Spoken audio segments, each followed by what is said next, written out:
A truly great television cop drama combines interesting, unique storylines with fast-paced action and a solid script. Having an extraordinarily strong ensemble cast doesn't hurt, either. What's the best cop show ever on TV? Many fans will argue that it's the brilliant HBO drama, The Wire. Others might maintain that the FX drama, The Shield. Another great example might be the CBS drama, Criminal Mind. The story of FBI agents who profile criminals and love them or hate them. It's hard to deny that the Law and Order, Special Victim Unit are almost always solid choices too. But here is the catch. We're not going to mention any of these cop shows names here. What makes a great cop show is when the audiences get invested with the protagonist. Instead of cat and mouse run episode after episode, a great cop shows unfolds the protagonist's past, or an old trauma. This is why we get hooked up with the protagonist, and propel our cop show season after season. Here we are going to mention such 5 cop shows. Number 1. None other than True Detective. The first season of True Detective is one of the best pieces of television we've ever seen, coming with a bumper cast that features Matthew McConaughey and Woody Harrelson in career-defining roles, as well as Michelle Monaghan. The acting in the show is so exquisite. True Detective Season 1 is constructed as a non-linear narrative, focusing on the stories of Louisiana State Police homicide detectives Rustin Rust Scholar, McConaughey, and Martin Marty Hart.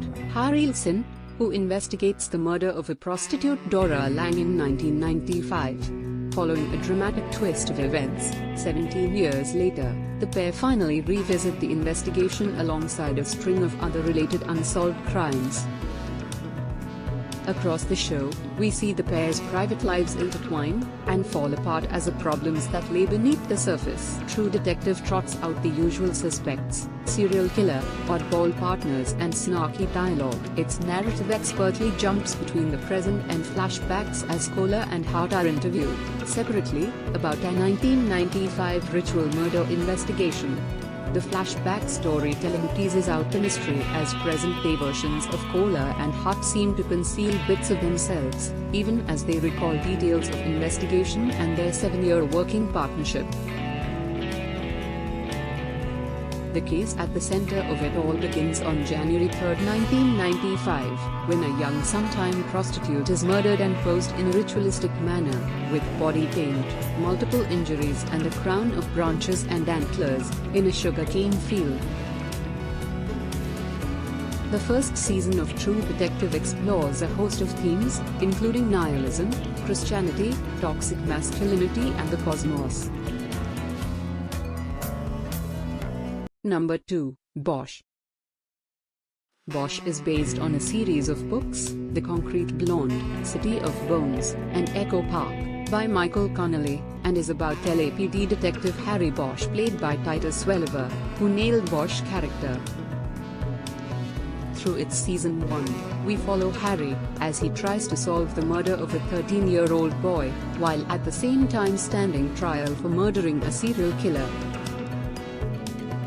Hieronymus or Harry Bosch constantly pushing the boundaries of departmental rules, as his partner Jerry Edgar, Jamie Hector, and his commanding officer Lieutenant Grace Billets, Amy Aquino, try to keep him under control.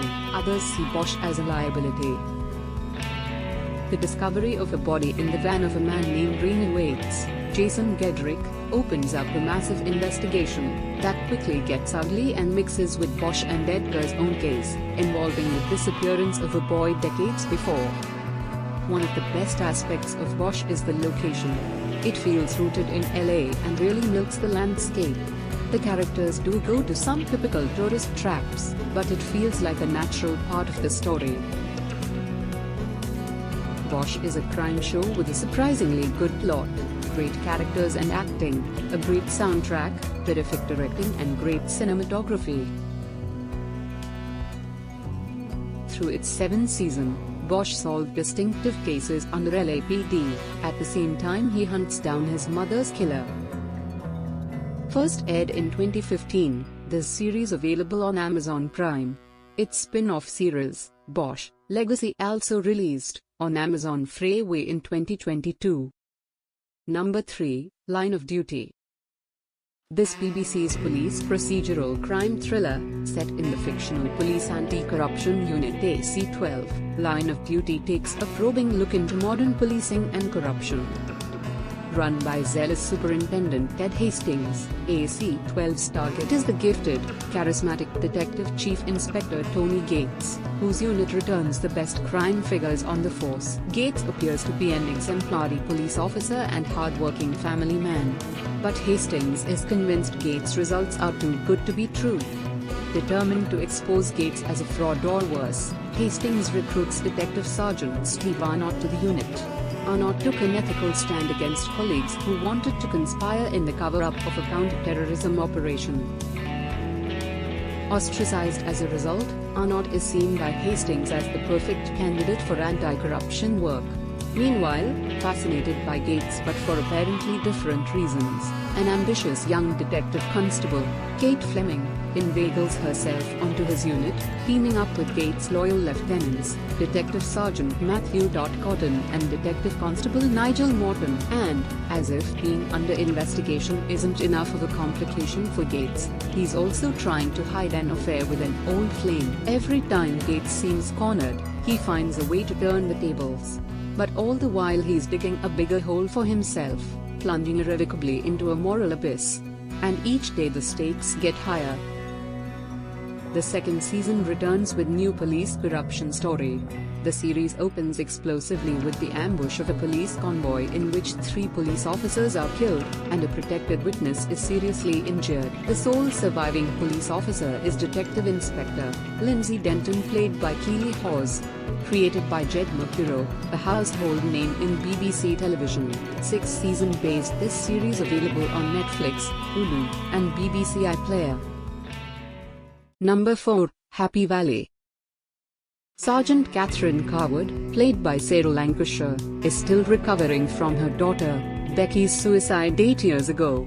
She lives with her sister Claire, who also assists her in taking care of Becky and her rapist's child, Ryan. A product of rape led to Catherine's divorce from her ex-husband Richard.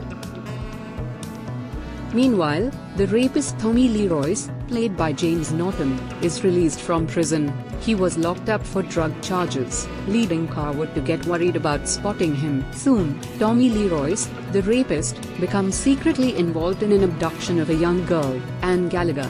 And Carwood gets the wind of this. Through its 6 episodes, Series 1 tells a story of a woman coming to terms with her inner demons like guilt and grief, even as she hunts the abductors to save the girl.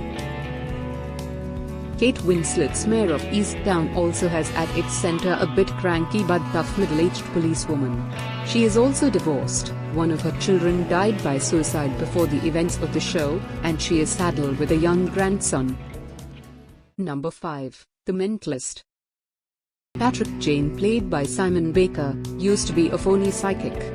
His heightened sensitivity to detail, manipulation skills and ability to read people. But ever since a psycho serial killer murdered his wife and daughter, Jane's been using his not-so-mystical powers to solve crimes and catch bad guys, first as part of the California Bureau of Investigation and then for the FBI, mostly partnering with Detective Teresa Lisbon and her homicide squad. Through the 7th season, Jane managed to bring his family's killer to terminal justice, and his partnership with Lisbon has become something more than a business relationship. The first season opens with Jane psychologically seduces a woman, whose daughter has been murdered, into admitting that she thinks her husband did it.